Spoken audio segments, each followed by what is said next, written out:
బంగాళాఖాతంలో ఏర్పడిన వాయుగుండం ప్రభావంతో గత 2 రోజులుగా కురిసిన భారీ వర్షాలకు వచ్చిన వరదల్లో చిక్కుకున్న విజయవాడ నగర వాసులను ఆదుకునేందుకు అవసరమైన ఆహారంతో పాటు ఇతర వస్తువులను జిల్లా నుంచి పంపిస్తున్నట్లు కలెక్టర్ తమీం అన్సారియా తెలిపారు.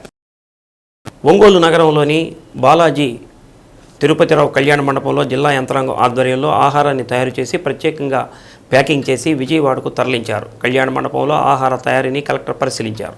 ఈ సందర్భంగా జరుగుతున్న ఏర్పాట్లను పౌర సరఫరాల సంస్థ అధికారులను అడిగి తెలుసుకున్నారు. కలెక్టర్ మీడియాతో మాట్లాడుతూ మధ్యాహ్న భోజనానికి 25,000 మందికి ప్యాకెట్లు పంపించామని అన్నారు. రాత్రికి మరో 50,000 మందికి ఆహారం పంపేందుకు ఏర్పాట్లు చేస్తున్నామని అన్నారు. ఆహారంతో పాటు బిస్కెట్లు, పాలు, అగ్గిపెట్టెలు, కొవ్వొత్తులు పంపిస్తున్నట్టు తెలిపారు. కమిషనర్ వెంకటేశ్వరరావు, తహసీల్దార్ వాసు, ఎన్ఫోర్స్మెంట్ డీటీ కృష్ణమోహన్ ఇతర సిబ్బంది పాల్గొన్నారు.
దాదాపు 25,000 ఫుడ్ ప్యాకెట్స్ పంపడం జరుగుతున్నది. అదేవిధంగా వారికి కావాల్సిన water bottles, milk packets, biscuits, breads, candles, match boxes ఇవన్నీ కూడా ఆల్రెడీ పంపాము.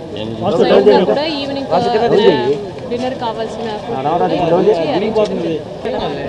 25,000 పంపిస్తున్నాము. ఇంకా ఒక 50,000 కూడా అరేంజ్ చేస్తాము.